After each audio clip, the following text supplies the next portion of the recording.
سلام علیکم دوستای عزیز، شما را خوش آمدید میگم به کانال خودتان عابد تیچ.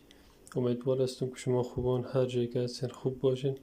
دوستای عزیز، در ویدیو میخوایم براتان آموزش طریقه دانلود نمودن ویدیو از یوتیوب براتان آموزش میدم. دوستای عزیز، قبل از شروع آموزش یک نکته را اشاره میکنم. گوشی که ما فعلا استفاده میکنم به خاطر آموزش دادن نیاز به فیلتر شکن نداره.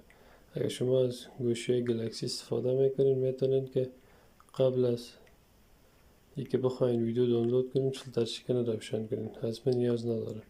خب میریم، شما رو منتظر نمیمونم. به خاطر شروع آموزش یوتیوب باز میکنیم.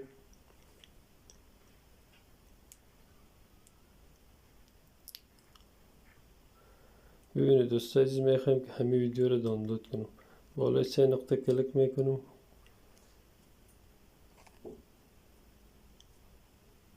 گزینه همرسانی یا شیر، لینک از این کپی میکنم.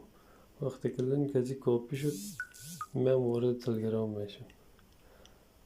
دوستای عزیز، در تلگرام یک ربات است به نام یوتیوب فایلر، بالای ازی کلیک میکنم، بالای می ربات و همون لینکی که کپی کرده بودم میایم اینجا همون لینک ارسال میکنم. خیلی آسان.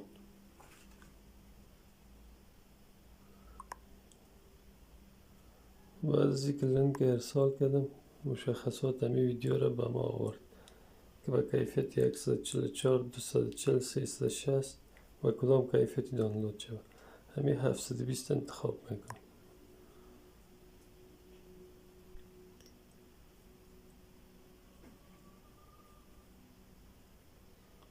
بعد از 5 ثانیه